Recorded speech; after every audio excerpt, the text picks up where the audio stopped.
Ladies and gentlemen, what's going on? This is the latest episode of With Preach Jacobs, which is essentially motherfuckers braving enough to come in my house and we just have a conversation. The next guy in here, uh, you've done a lot of stuff, so I really don't know how to introduce you because your hands is in so many things. So um, Yeah, so great. his name is David Axe. So David you're gonna Axe. give yourself your own introduction. Right, yeah. Longtime Columbia resident, used to write for Free Times way back in the day. I'm a journalist working for the Daily Beast and Forbes right now, mostly on the coronavirus beat. Yeah.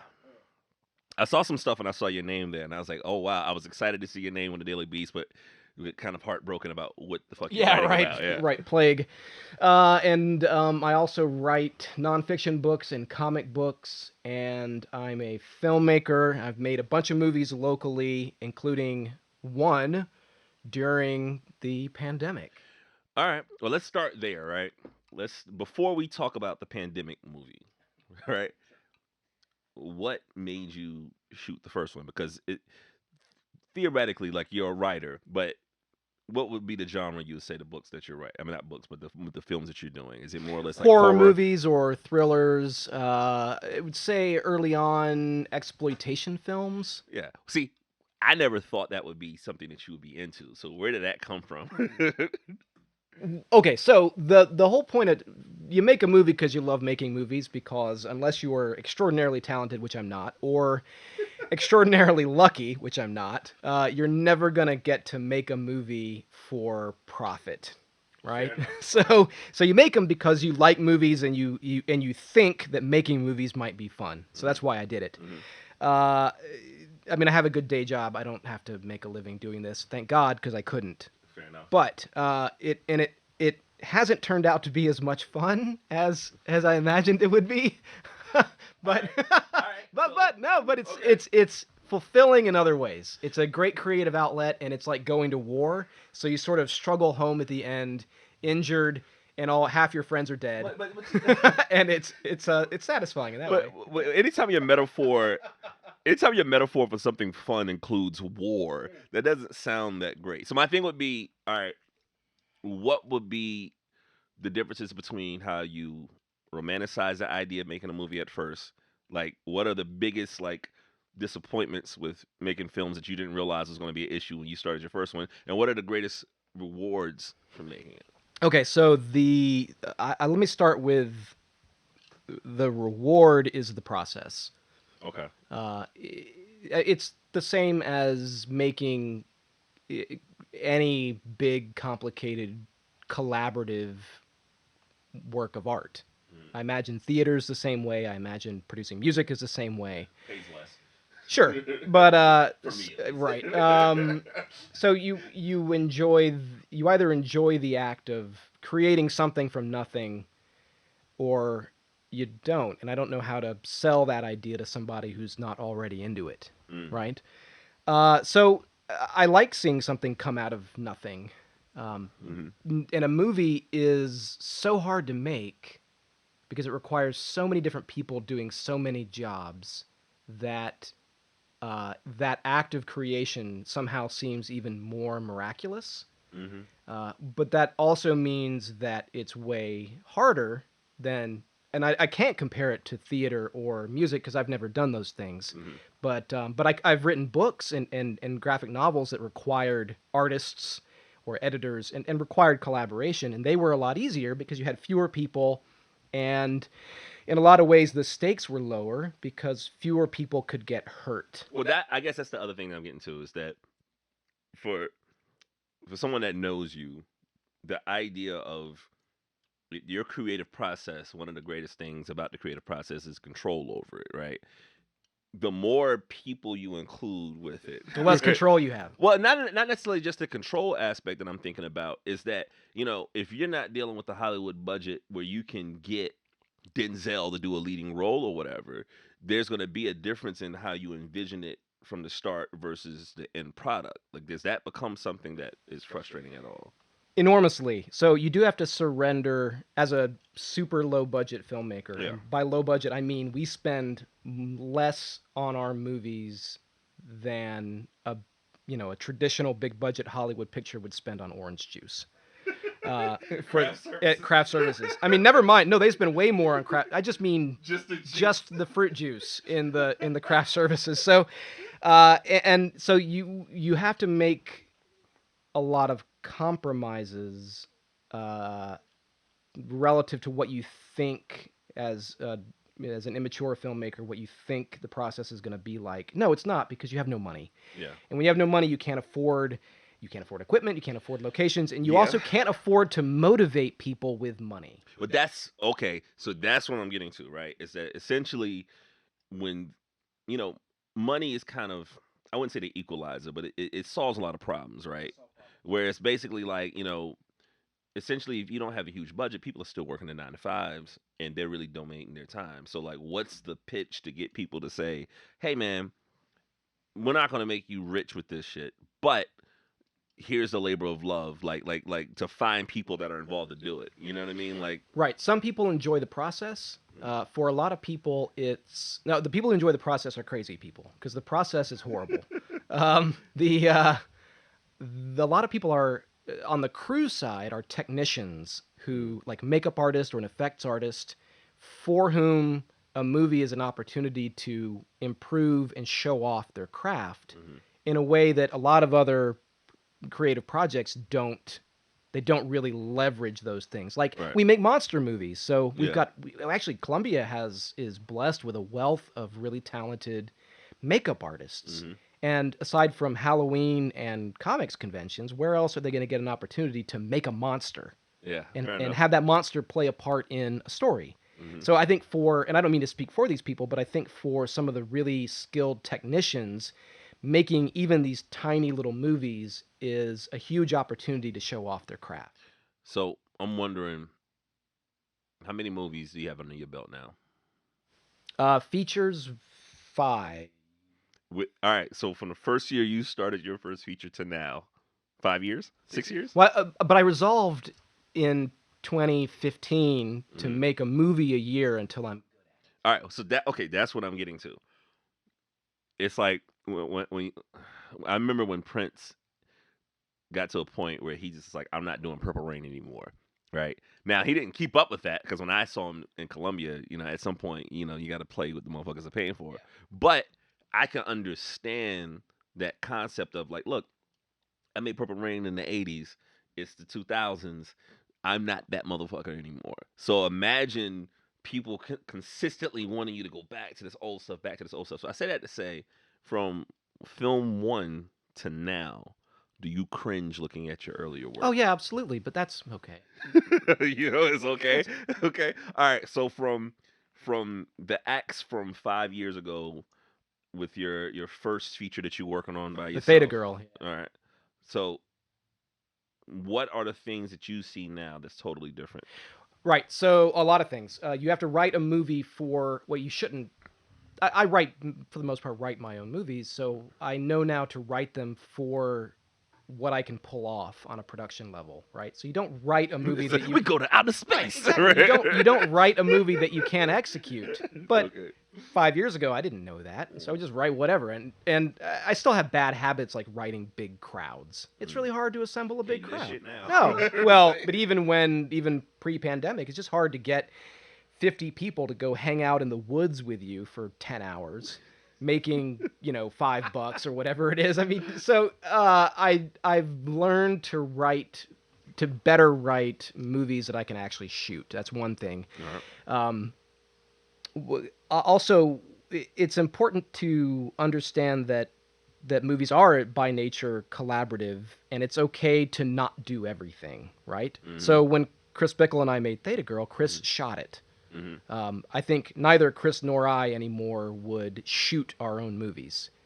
You hire a skilled cinematographer. I was gonna say, so the person that literally holds the camera, like what, the DP? The director of photography. Okay, so that's what Bickle was doing. He was carrying the camera. Carrying camera. Okay. Well, but he's also directing the movie too. So how that's a lot of difficult is that hats. to direct? Yeah, Right. to direct and to hold that shit. Yeah. Right, and I did some of that too. But so I just made a movie that was released in June called LECTION, that we shot near Columbia last year, and it's like a post-apocalyptic political thriller. Which is hilarious. That Yeah. like when did you write it?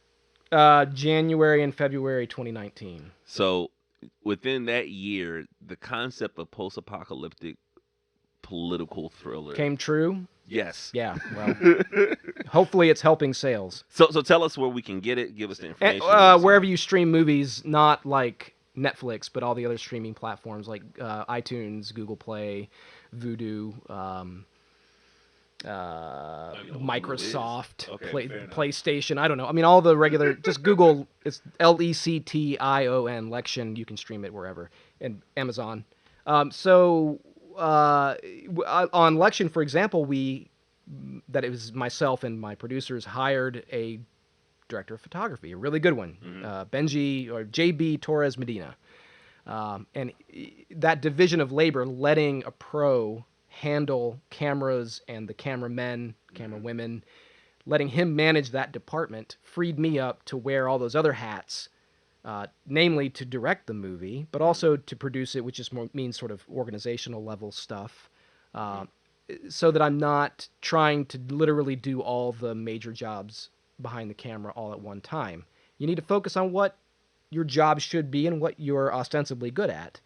Yeah. So trust other people to do work for you. What was the biggest challenge with Corona now for shooting this?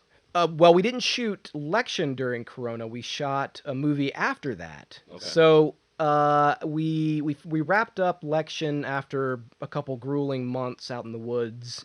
We wrapped that up in late 2019. I think we had a movie by January, and we got really lucky, and we sold it to a distributor, Gravitas, by February. Oh, wow. Word, okay. So we actually have wide distribution for that. So we got very lucky on that. So weeks later, the world shuts down. Now, on one hand, our timing was really good. People can't go to theaters, so they want to stream movies. So we placed a movie for streaming right before streaming really took off. That's a good thing.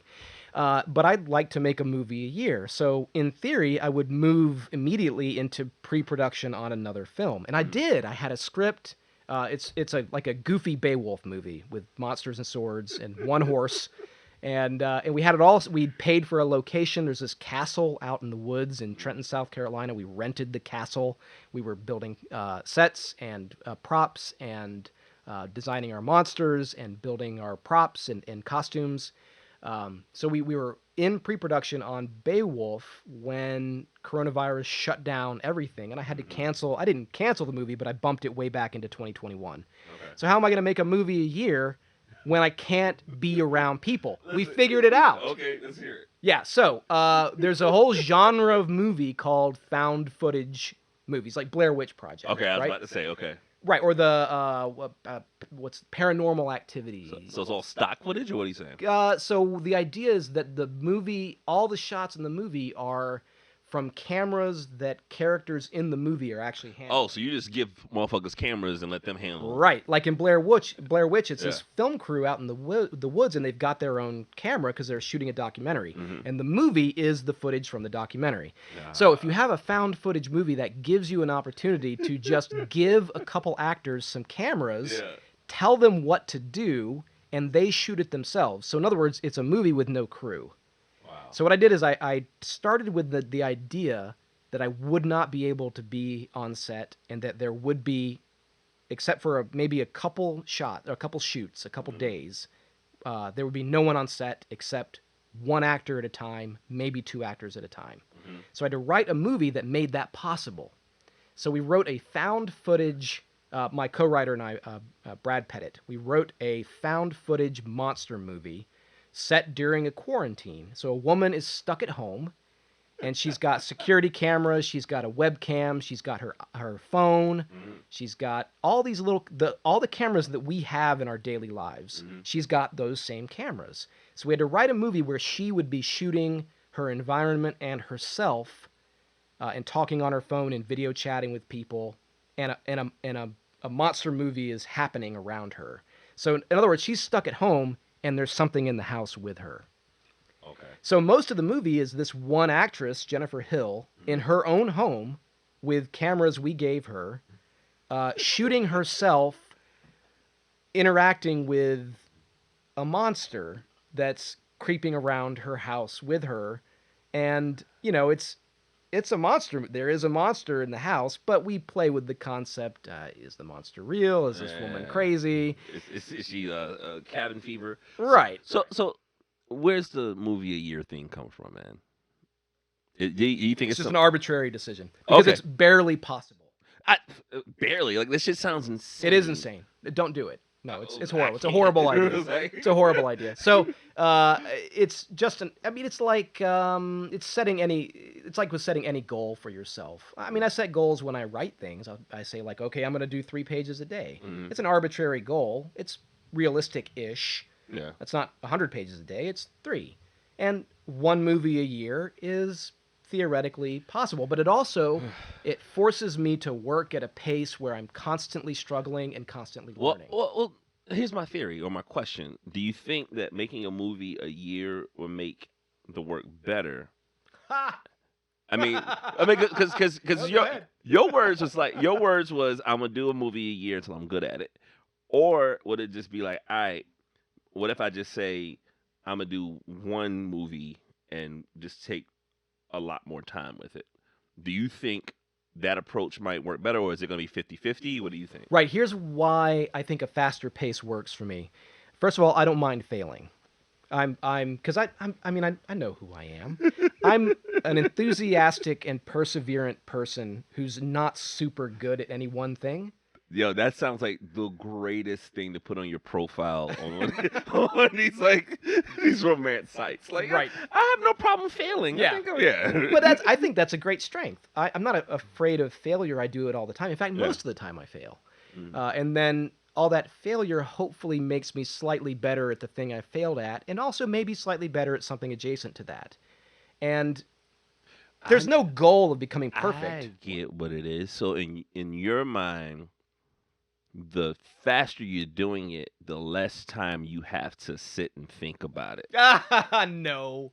Well, I don't know. I thought I hit something, but it's like, No, no. In my mind, I'm thinking like if you're constantly working, I know how I am. You give me solitude for too long, I'm gonna double guess, double question everything. You know what I mean? Like I'm gonna question myself out of a situation. But if I'm constantly working on that shit, I'm not thinking about it. No, but I do that, and staying busy doesn't make me think less about the merit of a particular project or my ability to pull off a particular thing or how badly I've screwed up something. Now, I still manage to, I can multitask. I can still meditate on those Fair things.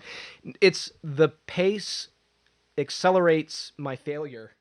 So it accelerates. So if I'm gonna fail, I don't want this shit to be 3 or 4. All right, I'd rather I got fail you. fast. I got you. Uh, I got you. Okay, but it's also so filmmaking is environmentally contingent, especially the movies we make that are cheap. You got to shoot them out in the world. Yeah. We can't build. We don't have digital environments. We don't build sets for the most part. We just have to wander out into the world with cameras and shoot something. And there's only in South Carolina, realistically, there's only a few months when you can do that. Yeah. You cannot make a movie outdoors in South Carolina in the summer. Fuck no. No, the light sucks, but also it's just too hot. 105 Right. degrees. Yeah. But you also can't make a movie in February in South Carolina because it gets just cold enough that all your lazy, spoiled South Carolina actors don't want to be outside in it. So you've got these windows of time between like March and April, and then again in September and October. Those are very highly specific scripts that you have to write. Right. So you've got to make your movies then. And so if you miss one season, you can maybe try again the next season, but you can't just try in the summer. So like I was going to shoot Beowulf in the fall of 2020. Can't. So I've bumped it back to the spring of 2021. If the pandemic, God help us, is still raging in March 2021, we'll bump it back to the fall of 2021. So a 1 movie a year rhythm basically lets me make 1 movie every fall. Well, I have a kind of a funny question, and then I have a real question. The kind of funny question is, are you just secretly, I don't know, a drug dealer that you can finance a movie once a year? Like how the fuck are you paying for it? Even I don't care how cheap you say it is. Like it still costs a lot of money. 20 grand. A movie like the kinds of movies we make cost 20 But that's grand. the point that I'm saying is that if you've done 5 movies, theoretically, that's a fucking 100,000 six figures. over Hell yeah. over 5 years. Still over 5 years. Okay, fine. I have a good job. I am single. I don't have kids. I don't have hobbies. I don't have fun. I don't travel. Sell cocaine. I Your walls are white. I don't know. I'm a journalist, and I don't like stuff. I don't do anything except work and make movies. So if I were married or if I had a girlfriend with reasonable expectations of being treated well, no, I couldn't do this. But you have cats. Yeah, okay. All they need is food and scritches. So here's my question. This is something that local musicians go through, right? Where there's always this, especially like coming from a hip hop background for me, there's always that thing where we just feel like the local people don't support us as much as we would like them to support us. It always feels like we have to go out of town to get the support. And there's a theory behind it that somebody said to me that I thought was pretty ingenious. They basically said the whole concept of you can't be a prophet in your own town. They said think about it like this: is that if I'm an artist and I'm doing great things in my city, the people that live here with you saw you build yourself up. So regardless of how great you're doing, someone's gonna be like, "Man, I remember that motherfucker had braces. I remember that motherfucker was blah blah blah." The person that you were trying to figure it out. If I go out of town, I'm the person I am now, right? Is there a similar concept for the local filmmakers here that they don't have the local support? Yeah, I'm over it Mm-hmm. because movies aren't actually local affairs. When Fair you enough, distribute yeah. a movie, it very quickly becomes a national or international product Mhm. because the distribution platforms are global, right? Like you put a movie on Yeah. Amazon and it's available. It's going to be available everywhere in the world. Fair enough, yeah. And the media that help you market these movies also are fairly global, especially if you're making movies in English. Mhm. So you might be a local filmmaker working locally in Colombia with Colombia cast and crew, but you're still feeding movies into a global marketplace. Yeah. So it doesn't really matter if anyone in Colombia knows about your locally made movie if you're making a movie in Colombia. It doesn't matter if they like you in Yeah. Colombia because I mean, as long as enough people like you that you can cast and crew your movie, Mhm. and you can do that regionally, so you can pull in people from North Carolina and Georgia. As long as you can cast and crew your movie, it doesn't matter what anyone thinks of you. Now, I don't know what it's like for music. It might be different because you have live events. I think Colombia and everything has changed now, right? Where it's just like I think Colombia has always had this idea of, hey, artists are really great as background noise, whether it's visual artists or musicians, where it's basically like artists in Colombia has always been treated as, hey, good exposure. Right, like people go to a concert. It's like, the band is playing for free. You're not paying to get in. I think one thing that I've seen this happen with Corona that's been a positive for artists, and I've seen it happen a little bit here, is that you recognize how important the artists are. Like the greatest global thing that brought people together was DJ D Nice when he did like a DJ set at his house, and it was like 250,000 people that checked it out. It was something that brought the country together or the world together, and I think that hey, we need to take that mentality when DJs are able to go out to a club again, right? And I think that there's going to be a lot of things that's going to change, but also, hey Google, stop.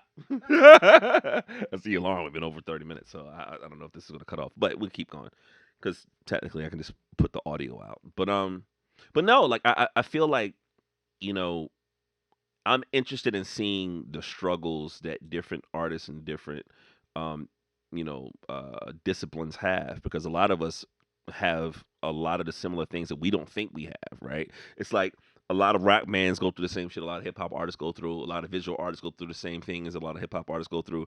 It's whether it's not enough platforms to display your stuff, not enough money that's there, and I think that at the end of the day, it's I think the interesting thing about Corona is that it's been a weird equalizer.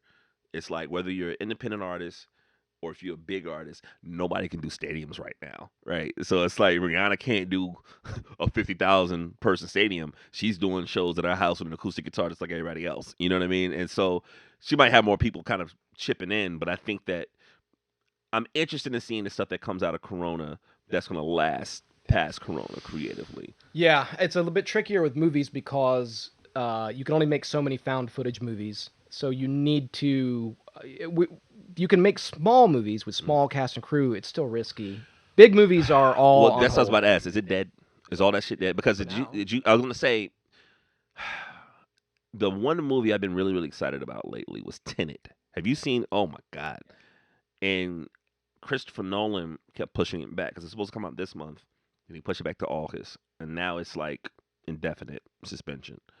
Where a part of me feels like Christopher Nolan put this shit out on digital outlets. How do you feel about that concept? Well, he knows he knows why. It looks great It does look in great, theater, yeah. and it's also the theater, the theatrical model generates more revenue because the ticket prices are high, and people accept that, but also concessions and things like that. But is that coming back? My thing is like, would you?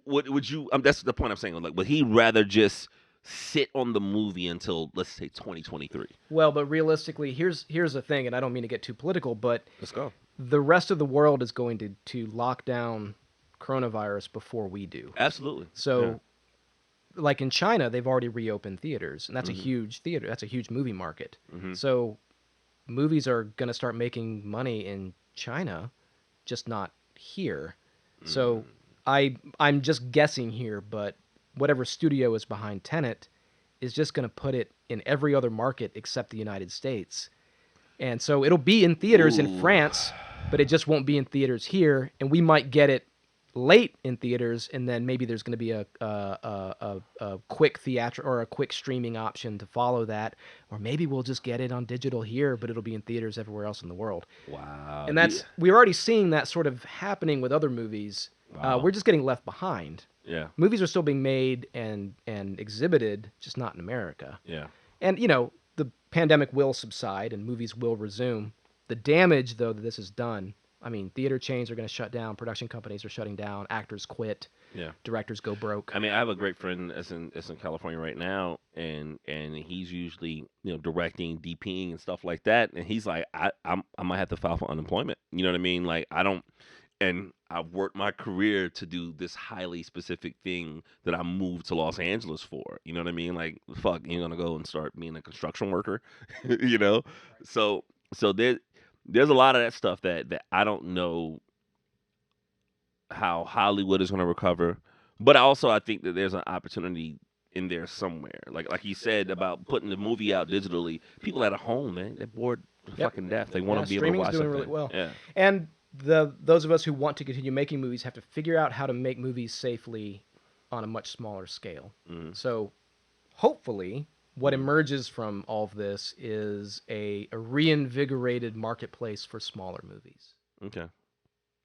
Do you feel that times like this, and this is an interesting question because I consider you a pretty well versed and very self-aware person.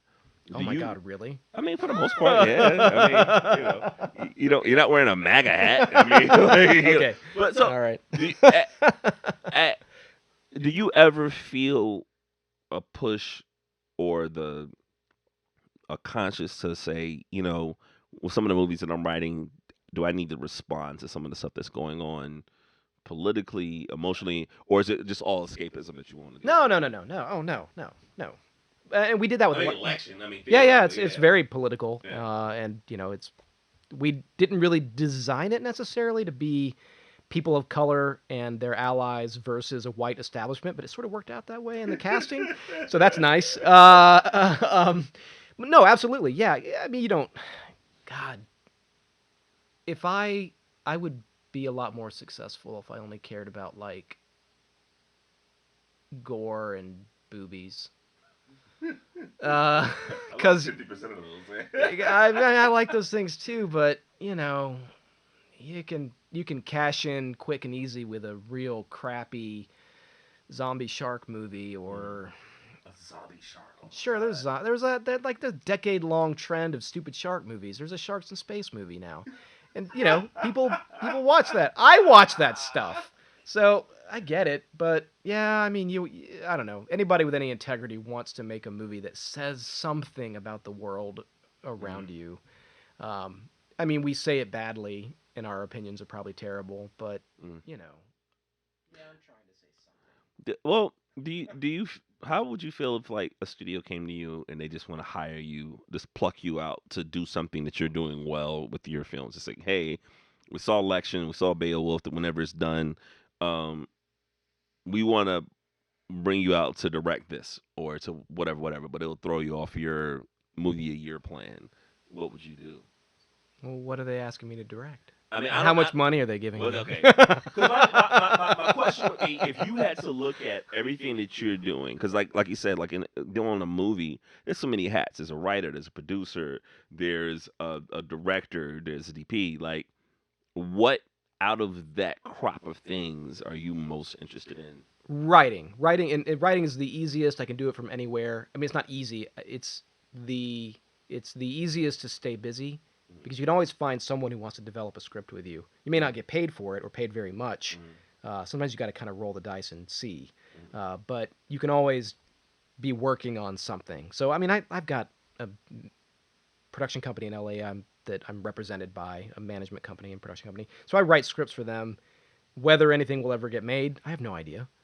If it does, great. Then I get to be part of a movie I'm hopefully proud of, and I get paid. Yeah. But it keeps me busy working on something and generating ideas. But if I actually want to direct a movie, be on a set, and then see something on a screen somewhere, and to stay engaged in the sort of marketplace of ideas and products like that, then I kind of got to just make stuff on my own because the big opportunities are really elusive. Yeah. And the amount of lead time and investment, like I've been writing and rewriting one script for a producer in LA for 5 years. Jesus And Christ. it's a good script, and I'm rewriting it again right now, and I'm proud of it. And maybe we've got a director. Maybe it'll get made. Maybe we'll all get paid. So the Maybe it rewriting, won't. I the don't know. rewriting is what? Is it shrinking the pages down, or what is it?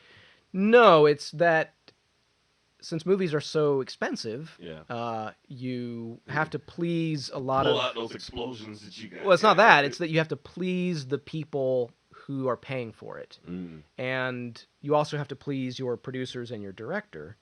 And as those people change, you have to rewrite the script. So we had one director, and then we got it financed. The financer, and everybody was on the same page. Then the financer dropped out. So then we had a director but no money.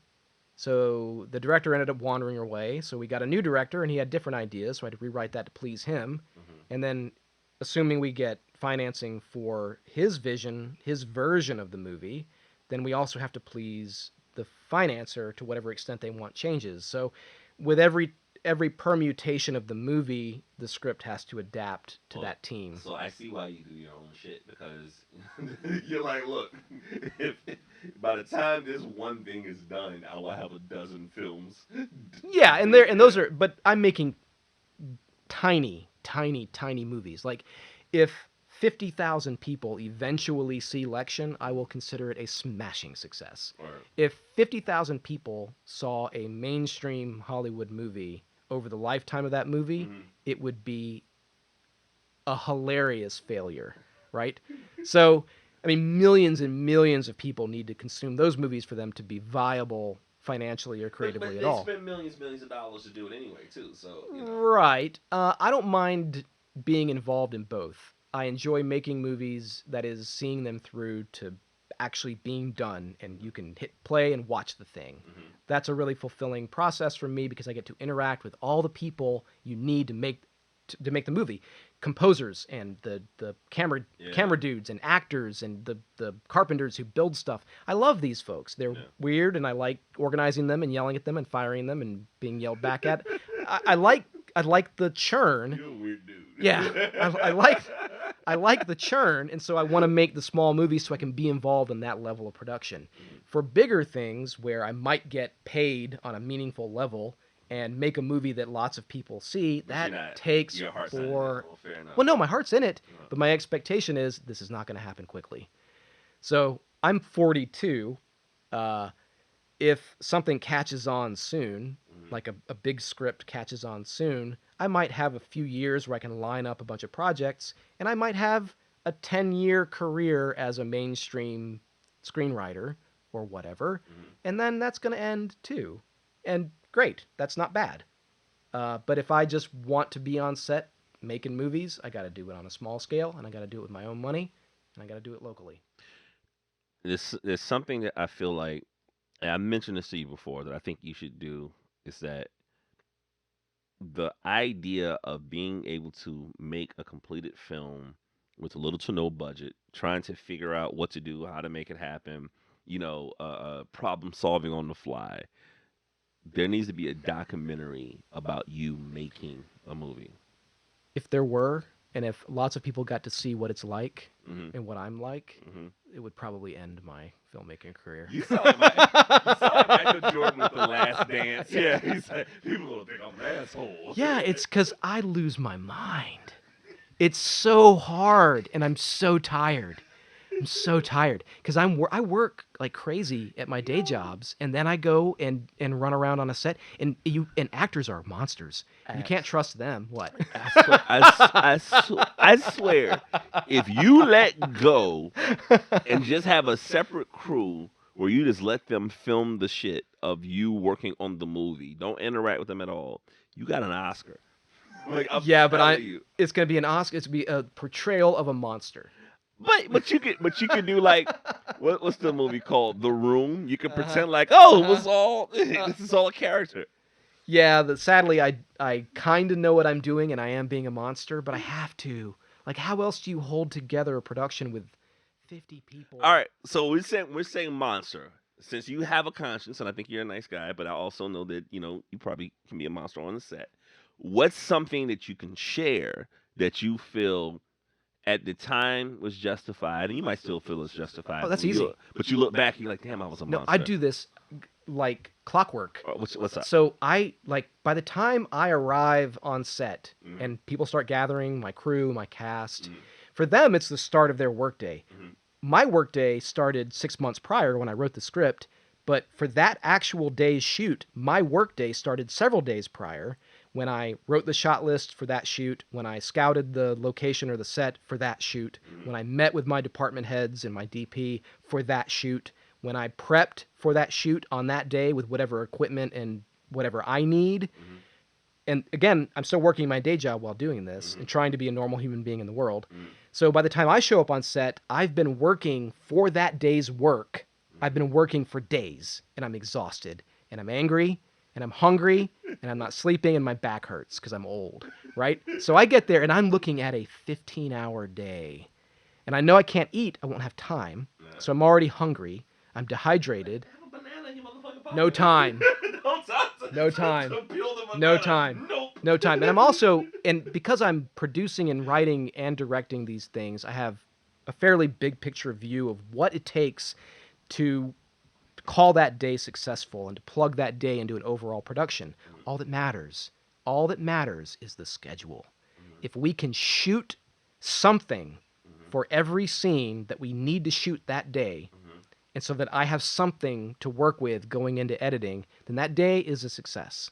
It doesn't matter if it's perfect. Continuity, in terms of like makeup and costumes and props, does not matter. don't give a shit. No, you can't. You Tyler cannot Perry- afford Tyler Perry's to. gonna love you, man. You cannot afford to. So all that matters is at the end of the day that I stumble off that set with an SD card with some kind of coverage of every scene that was in our schedule, because our schedule has no extra days. I got to have something for the scenes on the calendar for that day. Nothing else matters. I don't care about how you feel. I don't care if you're healthy. I don't care if you know your lines. I don't care if the costumes match the previous shoot. I don't care about anything. I don't care about the weather. I mean, it somewhat, but a little bit of wet rain doesn't matter. We're shooting. I don't care. I can't care because I've got to worry about meeting an incredibly ambitious schedule and getting a bunch of underpaid people to do just get halfway to doing their jobs all at the same time. So a lot of what happens on set is some very well-meaning person who probably just wants to do a good job and wants to please me and to please everyone around them comes running up to me with a question, and I tell them, figure it out. I don't care. I don't care. Figure it out. And I give them like 3 seconds. Figure it out. What's that? Brad is missing his sunglasses cool. Figure it out. Don't care. Don't care. So, and that also applies to performances. When we actually start shooting, I can't. Okay. So we start shooting a scene, and actors, because they want to do a good job, have very legitimate questions like, what's my motivation here? How am I supposed to be feeling? What's the emotional continuity between this scene and the scene before? What do I do with my hands and my eyes? How do I look in this scene where I'm saying these words? And I just say, don't overthink it. Just do something. Just do something. Don't overthink it. Don't overthink it. Don't overthink it. I say that like it's scripture. Don't overthink it. Don't care. Don't overthink it.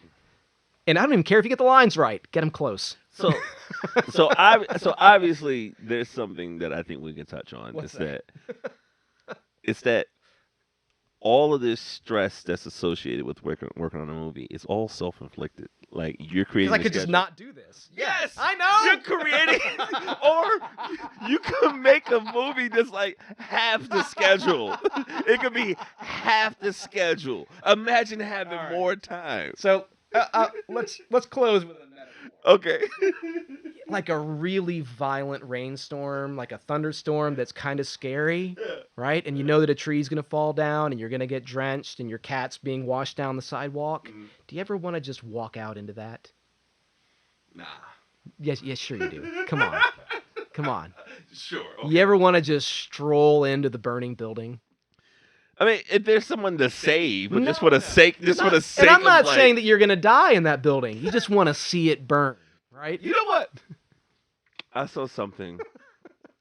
I saw like this video of this like weird thing where it's like I don't know what you call it, but you know how they used to put like these big boulders on these things, pull it back, and it's like it's shot, put it. What's it called? I don't know what it's called. Catapult? Whatever. Yeah, Fair enough. Sure. They have one with people. I saw videos. This guy was on it. They let it go. He flies up in the air, and then like he gets a parachute and goes into the water. And people are like excited. That's a thrill. I don't need a thrill that bad. Really? I have Pornhub. Like maybe I'm simple. But my question would be: is everybody working on the film playing a part in some type of therapy for you? Yes.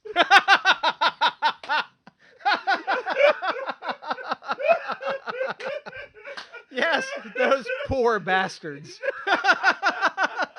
This whole thing is elaborate therapy. So my question is, when you say I don't give a fuck if you know your lines, I don't give a fuck if it's good, is it just completing it? Is Yes, that, right. Because since I started making movies, I got you. I get it now. I now believe in two kinds of movies. There are not good movies and bad movies. There are movies that get done and movies that don't. All right. Now every movie is a miracle. Now understanding that, I can be in one of your movies because I never bother you. I'm like, yo. Do you like sitting in chairs and waiting for 12 hours? See, there's been moments where I work at a record store during a pandemic. It's like there were weeks during the pandemic we couldn't be open to the public, so it was just literally just sitting in the store. Just like, it's your turn. Like your turn to play a record, okay? like that's exactly what it was. Yeah. So I get it now. Now I never understood it. Now I get it. So you're looking at it from the perspective of a decade from now. You're like, yo, I got 10 movies. Or not a decade from now, but like, and 2 of them are good. The last 2, like we hit it. Well, okay, so do you feel like you're making good movies? I'm getting there. I'm really proud of LECTION. I don't know if viewers like it. I don't really care. Because I mean, it can't fail. It costs $20,000. There's no way the movie can fail. Yo, we need to figure out some stocks for you to get in because this cannot be a sane thing to do. Like you basically have basically $20,000 a year is more than working at the record store. No insult to the owners of the record store, but he gets it. But it's like $20,000 a year is like taking someone's salary who's like an independent artist and just be like lighting it on fire. I'm not saying lighting it on fire, but no, that's good. Okay, I light $20,000 of my income every year on fire. I do, but is it so you feel like it's worth it emotionally? Oh yeah, yeah. No, I wish I was on set right now. I'm sorry. Screaming at somebody. I don't want to be talking about therapy. On LECTION, my DP, because I would just walk around shouting at people. Mm-hmm. My I don't know why it never occurred to me to just get a megaphone. But You have a megaphone now? Oh yeah, Dude, it was the happiest moment. You have to have a fucking documentary. He handed me the megaphone, and I'd never It's been like you happier. heard like the.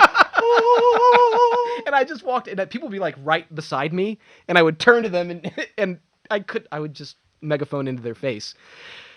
It's so great. I wish I'd brought it with me. It'd be a terrible interview.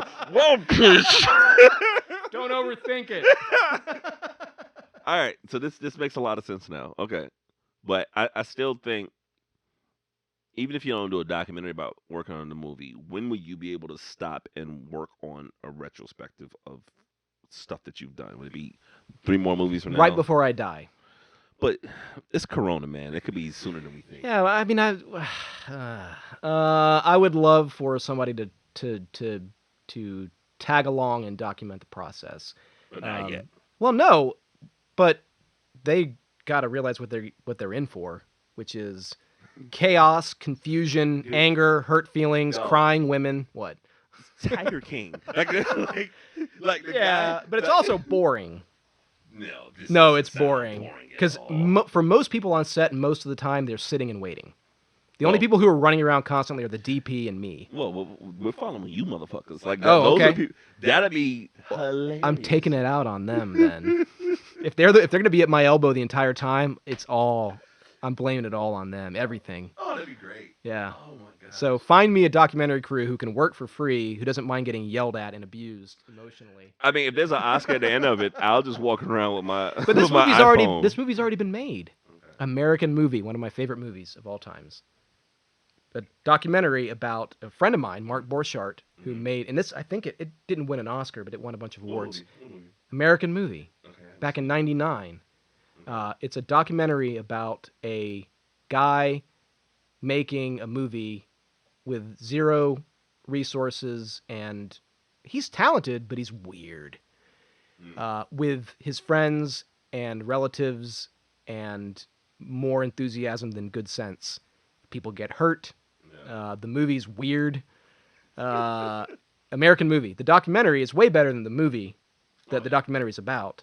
And before I start any production, I sit down and watch American movie. It's so inspiring. The best scene, he couldn't afford stunt actors, so the actors themselves did their own stunts. And there's a scene where a guy has to get basically his head caved in by a cupboard. And so Mark cuts the cupboard with a saw so that it breaks easily, but he's not so he doesn't cut it very deep. So he's bashing this actor's head with this cupboard door, and it's not breaking. And he's like, "Oh man, just one more take, bash." Well, it didn't go. One more take, bash. And God bless that actor. He's just like, "Oh, I'm good for one more. Okay, cool." And then another one. It just goes on and on. This guy's probably got brain damage. You think people just feel like, yo, regardless of the scale of the movie, I just want to be a part of something that bad. Something that is that bad? No, well, maybe there's a double entendre there, right? It's like, not saying that the movie is bad, but like some people don't know that shit. They just want to be attached to something. They just want to be a part of something. They want to be a part of a completed movie, right? Because I can imagine what you're saying. Being a completist about it is that, let's say you're yelling at these motherfuckers, and cussing them out every day with a fucking megaphone, and the movie still isn't made. Oh, But yeah. you know, That's my nightmare. yeah. That's my nightmare. At least you could be like, It gets done. yeah. Right. In one form or another, it gets done. Yeah, and people want to be involved, and those are the people you need to make these movies possible. If you're doing it to get famous or rich, you're in it for the wrong reasons, because you ain't going to get either. But you will be involved. For better or for worse, you will be involved. So if there's someone that is interested in making something for the first time, it doesn't even have to be a full-length movie, but just want to start filming for the first time, what are a couple of key pieces of advice you can offer them right now? Write a script. Take out a credit card. Buy a cheap camera. Figure out how to use it. And start shooting. That's it. Make friends. Get a megaphone. Get a megaphone. Make friends, because you're going to need your friends. And also assume that with every production, you're going to lose about a quarter of your friends.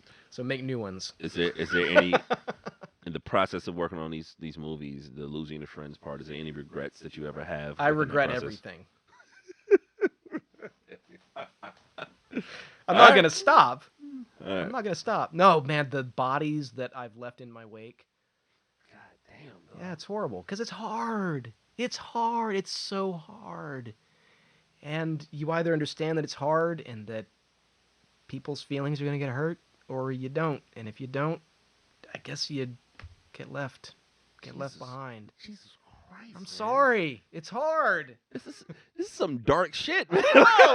We're gonna talk about. It's like I worked on the movie. No, this shit got God, it's dark. so hard. Golly. It's like, yo, if you ain't gonna make it, you ain't gonna make it. I'm sorry. Like, you was too weak. It's not that. It's you got to be prepared to suffer to make any movie, especially a really small, cheap one. Yeah. It hurts.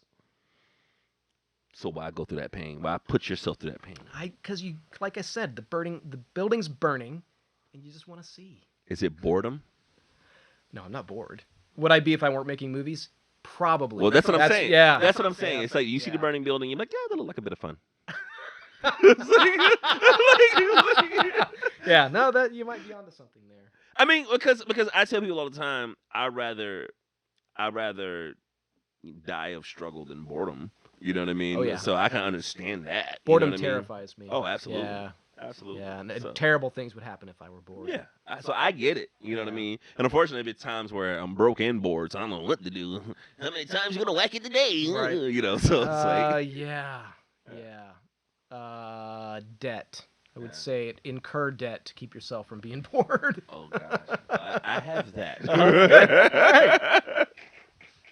I ain't gonna get into that argument. A friend of mine, we were arguing about something. We were having a drink, and he was like, "You gonna get another one?" I said, "I ain't gonna get another one." He was just like, "Come on, get another one." I was like, "Man, the way my credit score is, nah, I can't be doing that." And he made a joke, and he was like, "How bad is your credit score?" I said, "Oh, it's pretty bad." He's like, "I bet you your credit score ain't worse than such and such." And I was like, "Ha ha ha." And he said, "Prove it. If you prove it, I'll get you a drink." So I laughed. I opened up the little credit score app. I didn't even want to look at it. Just put my thumbprint on it.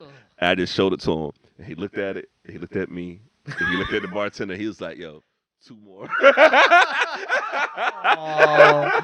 Oh man. I mean, you know. I know. It's a lot better now. So, Yeah. but yeah, that's why I'm trying to film shit like this to part of my get rich slow scheme. All right. I think we've recorded. Oh my gosh, it's about an hour. God damn. All right. Any other final words or anything for people? Don't make movies. All right. Sounds about right. So I'm not sure if we're gonna have this as video or just audio, but this is with Priest Jacobs, and we have the hilarious and scary, terrifying David Axe in the building. Thank you guys for listening.